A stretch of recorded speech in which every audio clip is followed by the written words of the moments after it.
We all know that we're living through challenging and troubling times. We're in the midst of a pandemic. Cities and whole countries are being locked down for months on end. People are losing their lives, their jobs and their businesses. Mental illness and suicide are on the rise, and the debt that is being built up will take generations to pay off. Censorship and polarisation seem to be the new norm, with nuanced debate and mutual respect giving way to a pro versus anti, with us or against us mentality that has a chilling and deeply divisive effect on our previously open and tolerant societies. But far more disturbing than any of these troubling things is that we stand on the brink of a civilisational change that is so far-reaching in its consequences and so profound in its implications that few are able to discern the imminence of the danger or to fully comprehend the Rubicon that we are about to cross and the dystopian world that awaits us on the other side. How is this fundamental change being ushered into being, you ask? Through sleight of hand, through misdirection, and through the introduction of the seemingly benign vaccine passport. Such a claim seems extraordinary, and you would be right to be sceptical. But please allow me to explain. Most of us living in democratic societies today have been born into freedom. We've simply never known anything different. Now, liberal democratic societies are certainly not perfect, but we are essentially free to live the lives we choose, go where we please and behave as we wish, except where our actions are expressly prohibited in law, such as stealing, committing acts of violence or taking another's life. But we've not earned the freedoms we've enjoyed. They've been handed down to us by successive generations who wrestled them from the hands of monarchs and tyrants, who campaigned, fought and died so that we could enjoy the freedoms that we now possess to live the lives we choose. Yet today we stand on the brink of having these priceless, hard-fought freedoms stolen from us as we look the other way, of relinquishing them without resistance or debate because we are told we have no choice but to accept vaccine passports if we want to get some semblance of our old lives back. At first glance, accepting vaccine passports into our daily lives may seem like a trivial change. After all, many of us have already become accustomed to scanning QR codes as a condition of entry into restaurants and shops. But do not be fooled. The universal adoption of vaccine passports is not a trivial change. It is no less than a fundamental inversion of what is meant by freedom in democratic societies, and it will facilitate a radical restructuring of our civilization. No longer will your personal freedom be expansive, constrained only at the periphery by long-established and mutually agreed laws. Instead, what will remain of your freedom will be limited to those things that you've been given explicit permission to do by some unseen algorithmic power mediated through the screen of your smartphone, one green tick at a time. Let me say this again, for it is critically important to understand. Today, we are essentially free to do anything we choose except where our actions are prohibited in law. However, after the introduction of vaccine passports, that concept of freedom will be consigned to history, replaced by a completely new system in which you will only be allowed to do the things that you've been given explicit permission to do. This is what I mean by a fundamental inversion of freedom. Almost overnight, our enshrined and protected freedoms will become mere privileges, temporarily granted to us for compliance and good behaviour. Can I go into this restaurant, this concert, this sporting event? Can I get on this bus, this plane or in this taxi? Can I go into this shop, this doctor's surgery or even into my place of work? Participation in such trivial day-to-day activities will be contingent on permissions granted to us via our smartphones, permissions which themselves will be liable to change from one day to the next. And don't think for a second that because you are now double vaccinated this won't apply to you. Australia, a country of under 26 million people, has recently signed contracts to secure a further 195 million vaccine doses on top of the millions of doses already purchased. That's about a booster shot every 6 months for the next 4 years. So in a couple of years from now, if you are 2 days late getting your booster shot for the latest COVID variant, you might as well forget that dinner with friends at your favourite restaurant.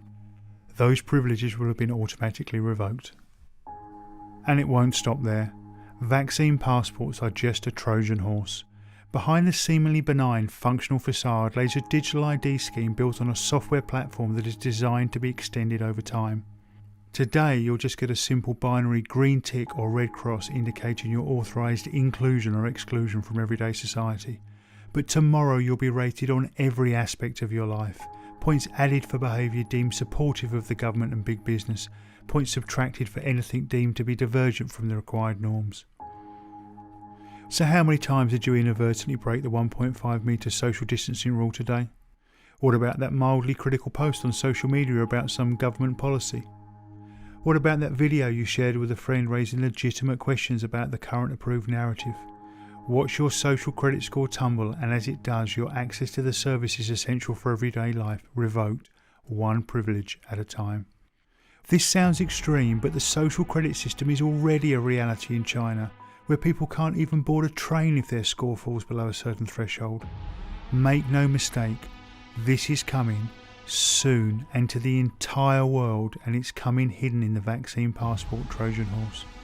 While such a world may seem implausible to us, if we stop and reflect for just a moment, it becomes clear that COVID-19 has already given us a taste of a world where what is permitted, and with it the boundaries of our freedom, changes on a day-to-day basis. The desensitisation has already begun.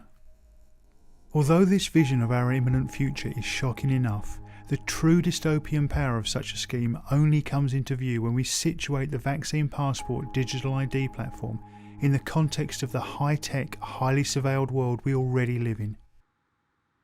It's no secret to anyone that the global tech giants monitor and record our every online action, with each post liked, every article shared, ad clicked and video watched, used to build detailed profiles on us. These big data generated psychographic profiles are not only used to determine what products we may want to buy, but also, more chillingly, to infer our political preferences, our opinions, attitudes and beliefs, and even our innermost drives and fears. It really can be argued that, armed with big data, AI algorithms and near infinite computing power, Google, Facebook and Amazon really can know us better than we know ourselves.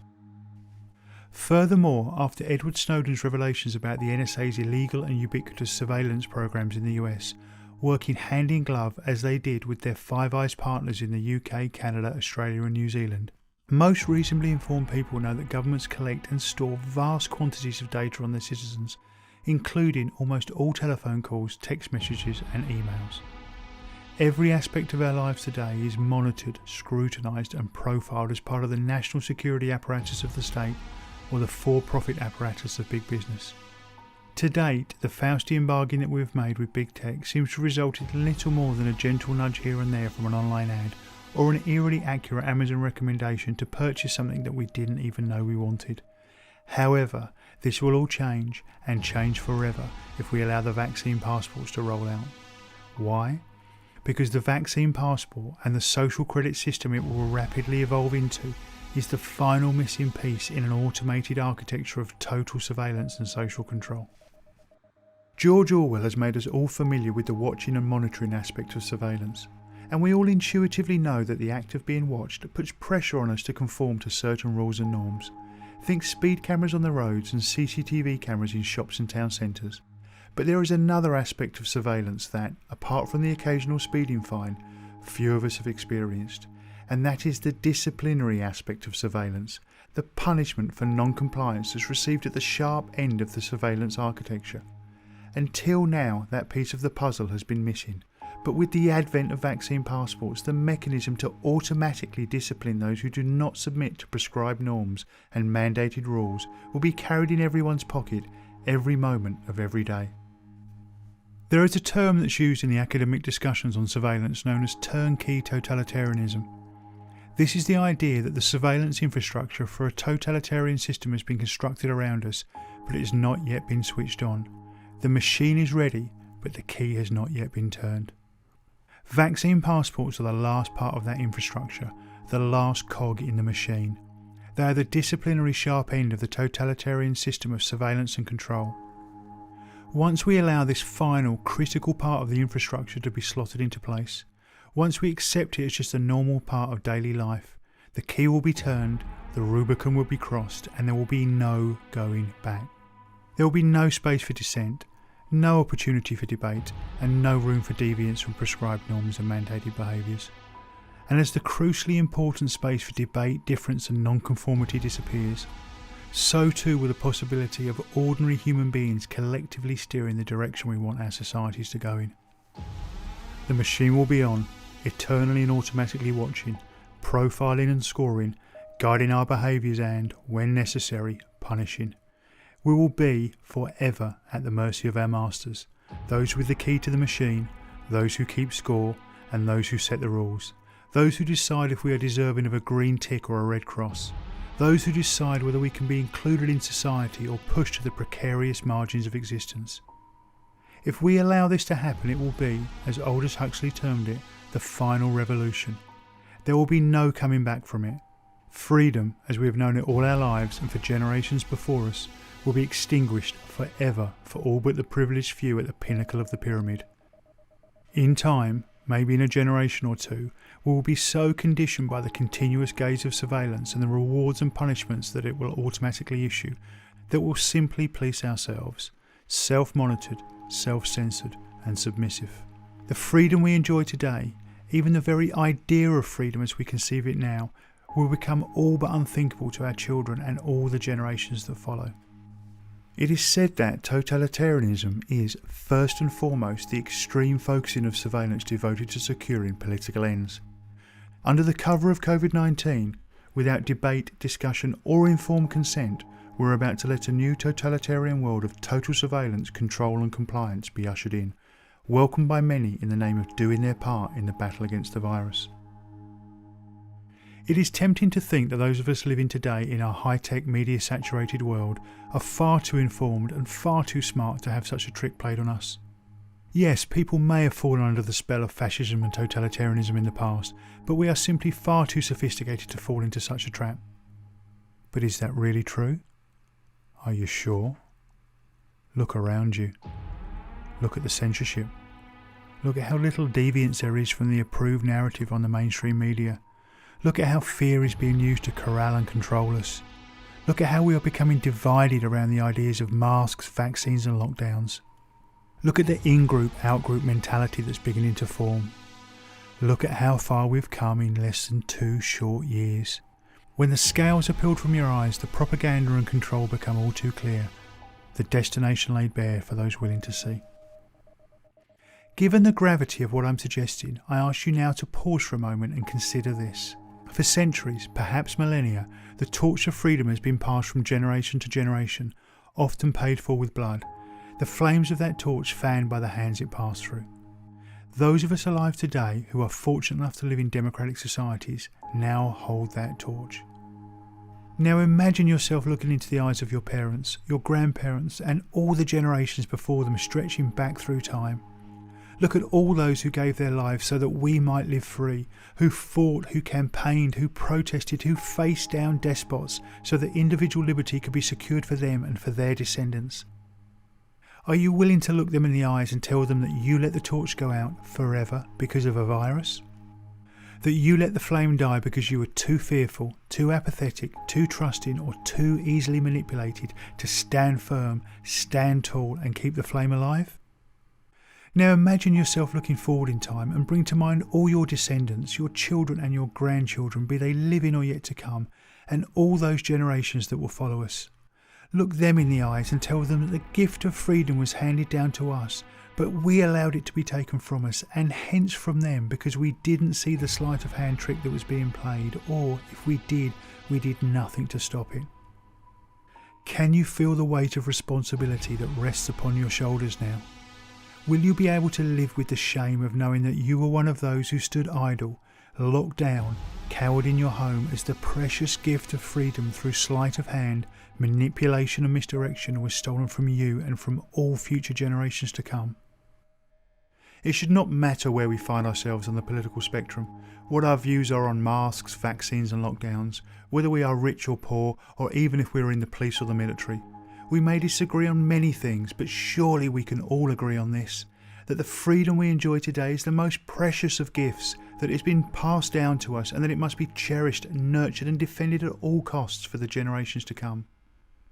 It should be clear by now that the vaccine passport, COVID pass, green pass or however they choose to brand it has absolutely nothing to do with your health, and despite how it's being sold to us, its global rollout is not the way we will get our old lives back. In fact, the reverse is true. Vaccine passports are the perfectly engineered gateway for creating a completely new type of controlled and surveilled society, the likes of which we have never seen before. Therefore, under no circumstances, no matter what pressure is applied to us, must we allow vaccine passports to be introduced.